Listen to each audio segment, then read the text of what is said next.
Well, Halloween's coming up, and one of my books is called Dark, Stories on the Darker Side of Life, so I picked out a few that you might like to hear.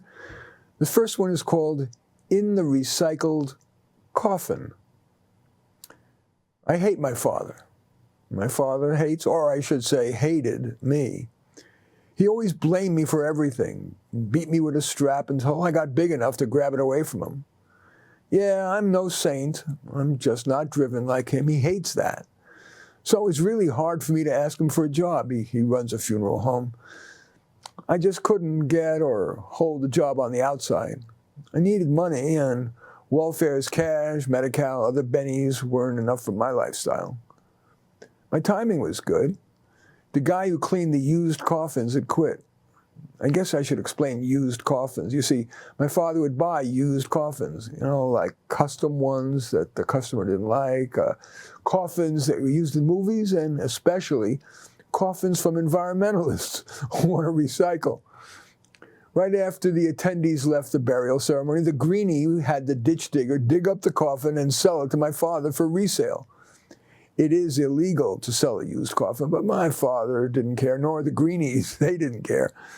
For some crazy reason, my father did care about getting the coffin clean. How stupid is that? I mean, only dead people go in a coffin. Yet he made me go into each coffin and clean every inch with a toothbrush and industrial-strength Clorox. Of course, the coffin lid was open, but the smell, still terrible, and probably causes cancer.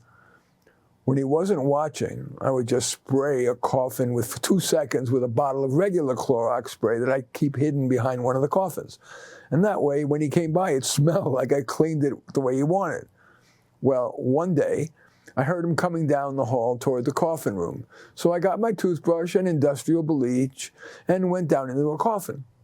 Little did I know that he had filled a caulk gun with odorless industrial instant bonding glue. He quickly but quietly squeezed it around the coffin's rim, slammed the lid shut, and sat on it. Of course, I screamed, but he laughed.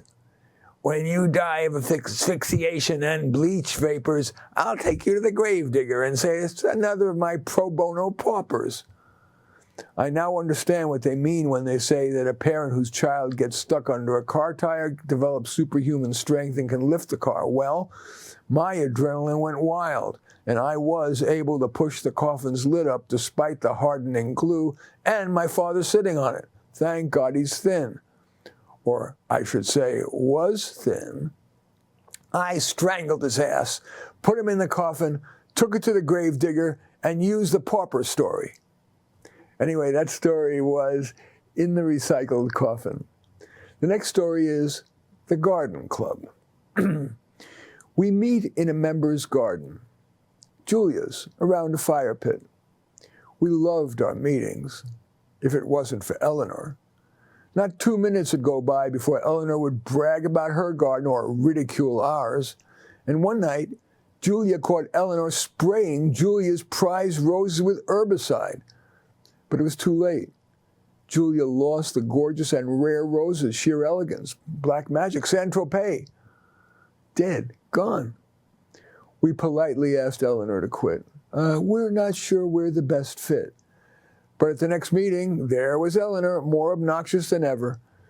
She told one member, "You're a senile old biddy who can't even grow a marigold." Well, that was the last straw. By acclamation, we agreed to expel her from the club. But she seethed, "Do that, and I'll sue. I will be at your meetings until the day I die." She didn't know how right she was. We debated what to do. Let her stay and ruin our club? Try to get a restraining order? The judge would laugh us out of court. "You're taking up the court's time because you don't like a member of your garden club?" We decided we needed to get rid of her. It would serve the common good, not just our clubs. But if she was so damaging to a garden club, she was probably even more so to more important things than people. We know plants, so we put poppy extract in her tea. Yeah, the same kind as in The Wizard of Oz. It's an opioid. That put her into a deep sleep. Then we burned her in the fire pit. The police interviewed us, but it was perfunctory. After all, we're just a bunch of senile old biddies. When the cops left, we celebrated by sprinkling Eleanor's ashes in our garden. Good fertilizer. Anyway, that story is The Garden Club. The next story is Zapped. I'm not as bad as I seem. Sure, I dress like a pig. Sure, I ask teachers, why the hell we need to learn this crap? And yeah, I carry around, in school, a fly zapper. You know, the ones that look like a kid's tennis racket. And I enjoy zapping bugs. Makes me look like a sadist, but I'm not a bad kid, really. But the king of the badass club invited me to join. I was kind of lonely, so I figured, what the hell? The king said there was a two-step initiation. First, I had to get a tattoo of a skull and crossbones on my finger. Second, he said I had to climb down into the sewer, walk the half-mile to the other end, and climb out using the ladder he said was there. I had always wanted to get a tattoo and figured a tiny one wouldn't be too bad. Now, the inking did hurt more than I would have thought. I guess fingers are sensitive. Then the four members of the Badass Club, they call themselves the King, the Prince, the Duke, and the Earl, walked me to a sewer at the far end of the town, where no one goes except the garbage trucks to dump their loads into the landfill. They pulled back the round sewer cover, and the King said, "Down, boy." Of course, I was scared, but I had come that far, so. It didn't smell as bad as I thought, just kind of moldy like a basement.